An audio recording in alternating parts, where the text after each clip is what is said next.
Hi friends, ನಿಮ್ಮೆಲ್ಲರಿಗೂ ಮತ್ತೊಮ್ಮೆ ನಮ್ಮ ಯೂಟ್ಯೂಬ್ ಚಾನಲ್ಗೆ ಸ್ವಾಗತ. ಫ್ರೆಂಡ್ಸ್, ಈಗಾಗಲೇ ನಾವು 80ರ ಸ್ವತಂತ್ರವನ್ನು ಆಚರಿಸ್ತಾ ಇದ್ದೀವಿ. ಆದರೆ ಭಾರತ ಸ್ವತಂತ್ರ ಅಂದರೆ ಬರೀ ದೆಹಲಿಗೋ, ಮುಂಬೈಗೋ, ಕೋಲ್ಕತ್ತಾಗೋ ಮಾತ್ರ ಸೇರಿರೋ ಕಥೆ ಅಲ್ಲ. ಇಡೀ ಭಾರತದಲ್ಲಿ ನಡೆದ ವಿಶ್ವವೇ ತಿರುಗಿ ನೋಡಿದಂಥ ದಂತಕತೆ. ಹಾಗೆ ಕರ್ನಾಟಕ ಕೂಡ ಈ ಮಣ್ಣಲ್ಲಿ ಬ್ರಿಟಿಷರ ವಿರುದ್ಧ ಹೋರಾಡಿ ವೀರ ಮರಣವನ್ನು ಹೊಂದಂತಹ ಸಾವಿರಾರು ವೀರರ ರಕ್ತ ಬೆರೆತಾಯಿತು.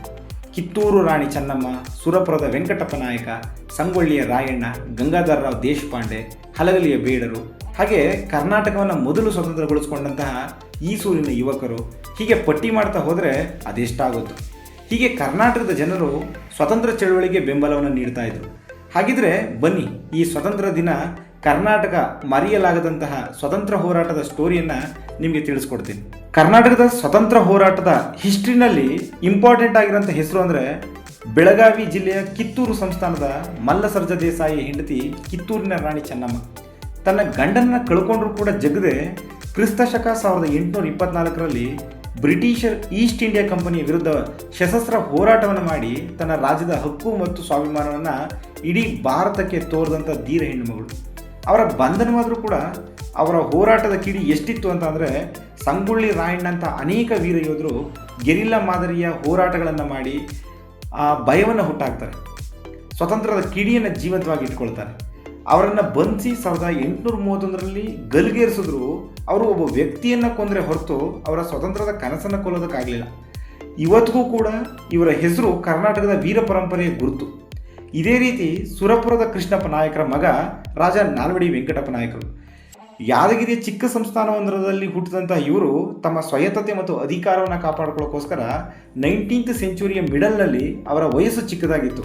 ಆದರೆ ಅವರು ಕಂಡಂಥ ಕನಸು ಬಹಳ ದೊಡ್ಡದು. ಅವರ ವಾಕ್ಯ ಇಷ್ಟೇ: ನನ್ನ ರಾಜ್ಯದ ಮೇಲೆ ಪರಕೀಯರ ಅಧಿಕಾರ ಇರಬಾರ್ದು ಅನ್ನೋದು. ಬ್ರಿಟಿಷ್ ರೀಜೆಂಟ್ನಿಂದಲೇ ವಿದ್ಯಾಭ್ಯಾಸವನ್ನು ಮಾಡಿ ಪ್ರಾಪ್ತ ವಯಸ್ಸಿಗೆ ಬಂದ ತಕ್ಷಣ ತನ್ನ ರಾಜ್ಯವನ್ನು ನಾನು ಸ್ವತಂತ್ರವಾಗಿ ಆಳಬೇಕು ಅಂತ ತೀರ್ಮಾನ ಮಾಡಿಕೊಳ್ತಾರೆ. ಇವರು ಕೂಡ ಬ್ರಿಟಿಷರ ವಿರುದ್ಧ 1857ರ ದಂಗೆಯನ್ನು ಕರ್ನಾಟಕದಲ್ಲಿ ಜೀವಂತವಾಗಿ ಇಟ್ಟವರಲ್ಲಿ ಒಬ್ಬರು. ಅವತ್ತಿನ ಕಾಲಕ್ಕೆ 12,000 ಯೋಧರನ್ನು ಕೂಡಿಸ್ಕೊಂಡು ಅವರ ವಿರುದ್ಧ ಹೋರಾಡಿ ಹೈದರಾಬಾದ್ನಲ್ಲಿ ವೀರ ಮರಣವನ್ನು ಹೊಂದ್ತಾರೆ. ಇನ್ನು ಮೈಸೂರಲ್ಲೂ ಕೂಡ ಸ್ವತಂತ್ರ ಚಳುವಳಿ ಸಮಯದಲ್ಲಿ ಡೆವಲಪ್ಮೆಂಟ್ ಏನೋ ನಡೀತಾ ಇತ್ತು. ಆದರೆ ಬ್ರಿಟಿಷರ ಪ್ರಭಾವದಿಂದ ಮಾತ್ರ ಸಂಪೂರ್ಣ ಮುಕ್ತ ಆಗಿರೋಕ್ಕಿಲ್ಲ. 20ನೇ ಶತಮಾನದಲ್ಲಿ ಮಹಾತ್ಮ ಗಾಂಧೀಜಿಯವರು ರಾಷ್ಟ್ರೀಯ ಚಳುವಳಿ ದೇಶದಾದ್ಯಂತ ಎಲ್ಲ ಕಡೆ ನಡೀತಾ ಇರ್ತದೆ. ಅದರ ಇನ್ಫ್ಲುಯೆನ್ಸ್ ಮೈಸೂರಲ್ಲೂ ಕೂಡ ಆಗ್ತದೆ. ಇವರು ಬರೀ ಬ್ರಿಟಿಷರಿಂದ ಭಾರತವನ್ನು ಇಂಡಿಪೆಂಡೆನ್ಸ್ ಆಗಿ ಬಯಸಿರೋದಿಲ್ಲ, ಬದಲಾಗಿ ಜವಾಬ್ದಾರಿಯುತ ಸರ್ಕಾರವನ್ನು ಬಯಸಿರ್ತಾರೆ. 1942ರ ಭಾರತ ಬಿಟ್ಟು ತೊಲಗಿ ಅಂದರೆ ಕ್ವಿಟ್ ಇಂಡಿಯಾ ಚಳುವಳಿಯ ನಂತರ ಇಲ್ಲಿ ಮೈಸೂರು ಚಳುವಳಿ ಶುರುವಾಗ್ತದೆ. ಭಾರತ ಸ್ವತಂತ್ರ ಆದಾಗ ಯಾವ ಸಂಸ್ಥಾನನೂ ಕೂಡ ಒಕ್ಕೂಟಕ್ಕೆ ಸೇರೋದಕ್ಕೆ ಒಪ್ಪಿರೋದಿಲ್ಲ. ಆದರೆ ಜನರಿಗೋಸ್ಕರ ಈ ಒಕ್ಕೂಟಕ್ಕೆ ಮೊದಲು ಸೈನ್ ಮಾಡಿದಂಥವರು ನಮ್ಮ ಮೈಸೂರಿನ ದೊರೆಗಳು, ಜಯಚಾಮರಾಜೇಂದ್ರ ಒಡೆಯರವರು. ಅಷ್ಟೇ ಅಲ್ಲದೆ ಭಾರತದ ಒಕ್ಕೂಟದ ಕನಸನ್ನು ಕಂಡಂತಹ ಉಕ್ಕಿನ ಮನುಷ್ಯ ಅಂತ ಕರೆಸ್ಕೊಂಡ ಸರ್ದಾರ್ ವಲ್ಲಭಾಯ್ ಪಟೇಲರಿಗೆ ತಮ್ಮ ಸ್ವಂತ ಖಾಸಗಿ ವಿಮಾನವನ್ನು ನೀಡಿ ಅವರಿಗೆ ನೆರವಿನ ಪ್ರೋತ್ಸಾಹವನ್ನು ನೀಡಿದಂಥವರು ನಮ್ಮ ಹೆಮ್ಮೆಯ ಕನ್ನಡಿಗರು. ಭಾರತದ ಸ್ವತಂತ್ರ ಹೋರಾಟನ ಬರೀ ಒಬ್ಬ ನಾಯಕನಿಂದಲೋ ಅಥವಾ ಒಂದು ಘಟನೆಯಿಂದನೋ ಅರ್ಥ ಮಾಡ್ಕೊಳ್ಳೋಕೆ ಸಾಧ್ಯ ಇಲ್ಲ. ಹಾಗೆ ಕರ್ನಾಟಕ ಕೂಡ ಕಿತ್ತೂರು ರಾಣಿ ಚೆನ್ನಮ್ಮ, ಸಂಗೊಳ್ಳಿ ರಾಯಣ್ಣ, ಸುರಪುರ ವೆಂಕಟಪ್ಪ ನಾಯಕ, ಕಮಲಾದೇವಿ ಚಟ್ಟೋಪಾಧ್ಯಾಯ, NS ಹರ್ಡೀಕರ್, ಉಮಾದೇವಿ ಕುಂದಾಪುರ, ಮೈಲಾರ್ ಮಹಾದೇವಪ್ಪ, ಹೀಗೆ ಬೇರೆ ಬೇರೆ ಟೈಮ್ನಲ್ಲಿ ಬೇರೆ ಬೇರೆ ರೀತಿ ಹೋರಾಟವನ್ನು ಮಾಡಿದವರ ಫಲವೇ ಇವತ್ತಿನ ಸ್ವಾತಂತ್ರ್ಯ. ಯಾವಾಗ ಜನ ತಮ್ಮ ಹಕ್ಕುಗೋಸ್ಕರ ಎದ್ದು ನಿಂತ್ಕೊಳ್ತಾರೋ ಅದೇ ಚಳುವಳಿ ಆಗೋದು.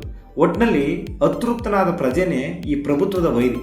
ಸ್ವತಂತ್ರನ ಪಡೆಯೋದು ಎಷ್ಟು ಮುಖ್ಯ ಆಗಿರ್ತದೋ ಅದನ್ನು ಉಳಿಸ್ಕೊಳ್ಳೋದು ಕೂಡ ಅಷ್ಟೇ ಮುಖ್ಯ. ಈ ಸ್ವತಂತ್ರ ದಿನದಿಂದಲಾದರೂ ನಮಗಾಗಿ ಅವರ ಪ್ರಾಣ ತ್ಯಾಗ ಮಾಡಿದ ಹೋರಾಟಗಾರರನ್ನು ಗೌರವದಿಂದ ಸ್ಮರಿಸೋಣ, ಇವತ್ತಿನ ತಲೆಮಾರಿಗೆ ಹೇಳೋಣ. ಈ ವಿಡಿಯೋ ನಿಮಗೆ ಇಷ್ಟ ಆಗಿದರೆ ಲೈಕ್ ಮಾಡಿ, ನಿಮ್ಮ ಸ್ನೇಹಿತರೊಂದಿಗೆ ಶೇರ್ ಮಾಡಿ, ನಮ್ಮನ್ನು ಫಾಲೋ ಮಾಡೋದನ್ನು ಮರಿಬೇಡಿ. ಮುಂದಿನ ವಿಡಿಯೋದಲ್ಲಿ ಮತ್ತೆ ಸಿಗೋಣ. ಧನ್ಯವಾದಗಳು.